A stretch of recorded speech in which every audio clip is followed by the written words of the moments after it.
Caligula versus the sea, the emperor's bizarre battle. History is filled with rulers who waged wars against kingdoms, empires, and rebels. But one Roman emperor did something no one could have predicted. He declared war on the sea itself, the emperor's wrath. It was 39 AD, and Emperor Caligula stood on the shores of the English Channel, gazing out at the restless waves of what the Romans called Oceanus. He had set out to launch a grand military campaign against Britain, but as his legions waited for orders, the young emperor shocked them all. Instead of directing his army to invade, he raised his hand and declared war, not on Britain, but on the sea itself. What followed was one of the strangest spectacles in Roman history.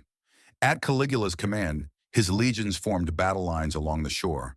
With swords drawn and spears raised, they charged forward, not at enemy soldiers, but at the crashing waves. The sound of metal striking water filled the air as Rome's finest warriors fought against an invisible foe. Caligula, watching from a raised platform, stood triumphant, as if he had conquered a force of nature itself, the spoils of war. But the absurdity didn't end there. After the battle concluded, Caligula ordered his men to collect seashells from the beach. These, he proclaimed, were the spoils of their great victory.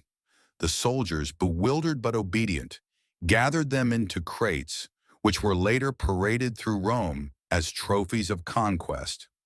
Was this a display of divine power, a symbolic assertion of Rome's dominion over the elements, or simply the whim of a ruler who had lost his grip on reality? Theories behind the madness. For centuries, historians have debated the meaning behind this bizarre act. Some argue that Caligula was mentally unstable, his erratic behavior escalating into outright madness. Others suggest a more calculated motive, that he staged this absurd campaign to humiliate his troops after a failed attempt to invade Britain, reminding them that he alone dictated their purpose. Another theory? Perhaps this was an elaborate piece of political theater, a demonstration of Rome's unbreakable will, meant to show that even the forces of nature were subject to the emperor's command, a legacy of infamy. Regardless of the true motive, this moment cemented Caligula's reputation as one of Rome's most infamous rulers. His so-called battle against the sea remains one of the strangest events in ancient history, a testament to the boundless ambition and perhaps the unchecked insanity of absolute power. Was it madness or genius? We may never know. But one thing is certain: no emperor before or after ever waged war against the waves.